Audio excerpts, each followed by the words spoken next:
Hey, what's up guys? Bass Insights here. We're out at Tippy Lake today. It's the afternoon, it's hot. We got water temperatures right in the mid to low 70s. Fish should be post-spawn. Let's see what we can find.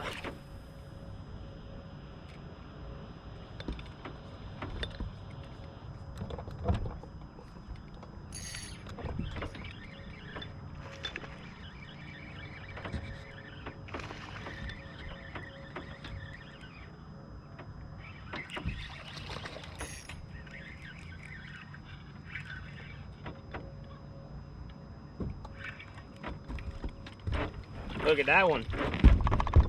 Nice fish. On the fluke, on the outside of the grass line. That's number one.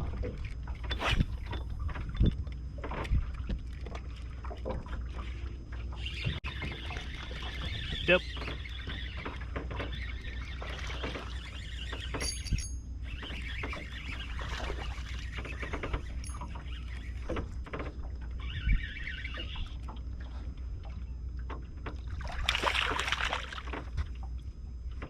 Another schoolie. So guys, we're out here on an offshore island and we got fish schooling all around us. We're throwing this fluke at them and we're getting the better quality fish to chase the bigger kind of bait. I'm more comfortable in clear water than I am with anything else, but damn, it's the Dead Sea right now around here. I was catching some on the island, but they were schoolies coming up chasing bait, and I'm trying to hit other points. There we go. Got one. Good one.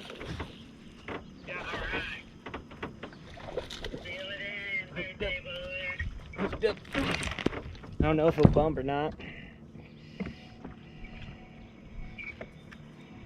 the back? Yep. All right. You're not big enough.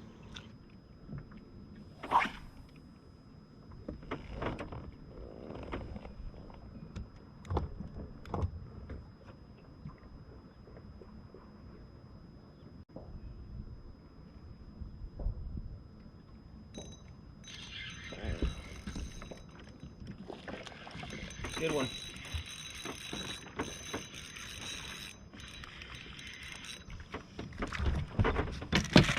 Real good one.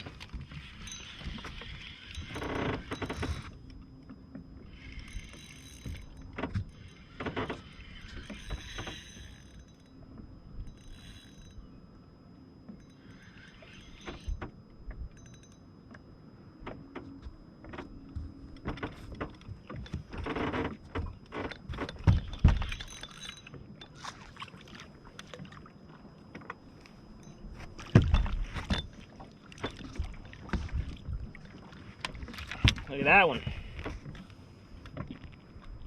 Out deep, 17 feet of water, drop shot. Nice fish.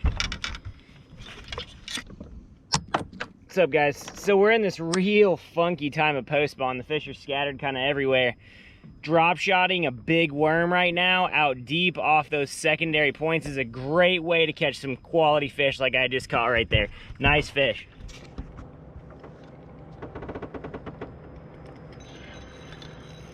Go.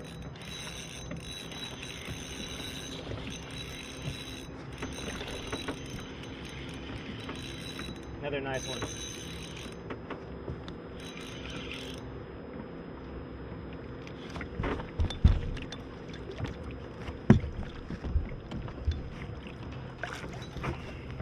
There we go, baby. Once you find them, slow down and pick that area apart.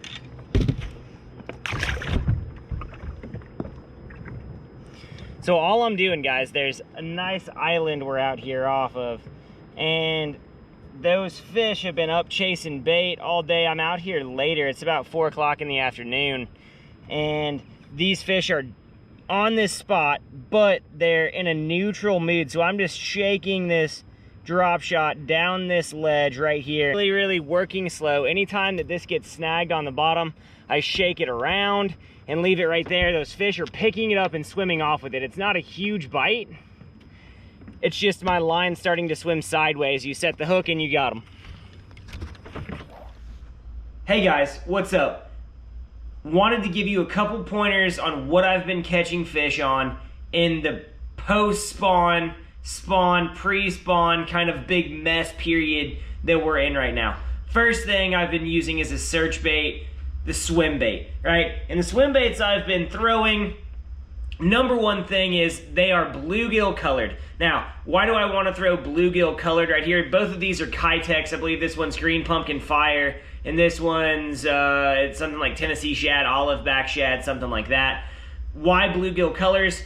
Immediately after the bass spawn, bluegill also spawn. And what I've been doing is I've been throwing these swim baits on an open head like this. And this is a Dirty Jigs Matt Allen head right here, and this is a 1/4 ounce head. And what I've been doing is I've been throwing these swim baits up into weed patches, and I've been ripping them out. So as you rip this swim bait free, it looks like bass who are cruising the shallows after they're spawned are startling bluegill.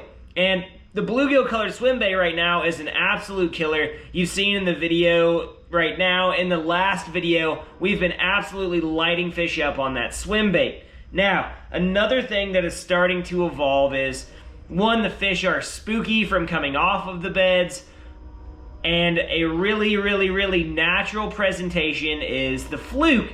Now, the fluke is twofold. This is just a zoom super fluke here. When I fish the fluke up in the weeds where the fish are, I'm gonna Texas rig that fluke, right? So as I come through here with this number 4 offset EWG hook right here, you come through, you Texas rig that, and this is a great bait to, you know, bring through the weeds. It's weedless. You text pose it right there in the back, and then all of a sudden, boom, you have a weedless jerkbait for all intents and purposes. But if the fish are in open water, a hack, a trick that I found is to get a wacky hook.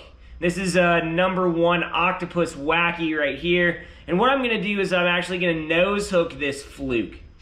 Now, when you nose hook that fluke, it's kind of counterintuitive, right? You think, man, I'm not gonna hook up with many fish doing that. But what this does is it makes that fluke look far more natural in the water.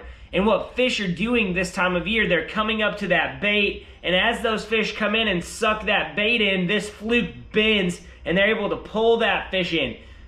Almost every fish that I've caught on a nose hook fluke, that fluke has been absolutely choked. And what's happening is it feels so much more natural to the fish. It's soft, it feels like a minnow, it feels like a shad that they're eating. So as they come up and eat that bait, they're getting caught by that front hook 10 times out of 10 times, right? Sometimes you can miss them on the Texas rig with the extra wide gap hook, but if you're in open water, sparse cover, try running it on a nose hook. That nose hook fluke absolutely will get you bites when the fish are really skittish, when they're really tough, because it looks so natural, right? And then the third thing, when you start to catch fish, say you've caught a couple fish on the swim bait, you've caught a couple fish on the fluke, but then things went cold. What you then want to focus on, and what I've been doing, is throwing the drop shot. Now, I'm a huge fan of the drop shot. One, because it always gets bit, no matter what time of year it is. Number 2, there's not much more of a natural presentation than a drop shot. And especially when fish are in a neutral mood, and they're not really wanting to active feed, the longer you can keep a bait in the strike zone, the better your chances of getting bit are. So the drop shot right here has been my cleanup hitter all spring, right? When the bite's tough, when I've milked an area and I want to get a few more bites out of it, I've been throwing the drop shot. Now, same thing on choice of worm on the drop shot right now. It's springtime, almost coming into summer. Bluegill are spawning. Bluegill are on the menu. The bass are super angry with the bluegill because they were pestering them the whole time they were on beds. So anything bluegill colored, I feel like, is going to get bit a lot better. A lot of guys want to go to your purples, your reds, your June bugs, your things like that. Those are more hard summertime baits. Those colors are great at specific times. I love in a drop shot worm this time of year, a nice worm, maybe some red flake in it, some black flake. I'm running that to a number 1 Nico hook, VMC Nico right here. And once fish get hooked on this, they're not coming off. Now, another tip and trick for you guys. One, I throw the cylinder weight exclusively on grass lakes. I feel that this weight right here comes through grass, comes through cover far better than a round ball or a teardrop or anything else like that. That's cylinder weight right here, and I throw it in a 1/4 ounce almost all the time. 30 feet up to 2 feet of water. If I'm throwing a drop shot, 9 times out of 10, I'm throwing that 1/4 ounce drop shot. Right, this bait has been tied on literally all spring. It's a Woo Tungsten 1/4 ounce invisishot with that #1 Ike approved Nico hook with that on there, and that has literally been cleaning fish up left and right. Now, the bait that I'm throwing has actually just been a Yum finesse worm in green pumpkin red flake, and that's a great blue color. So think bluegill, think search baits like the fluke or the Swimbait. When you start to catch fish, then slow down, throw that drop shot in there, see if you can milk that area for a few more fish. It's a tough time of year, but once you find fish, slow down, really milk those good areas, and you're gonna catch fish. Thanks, guys.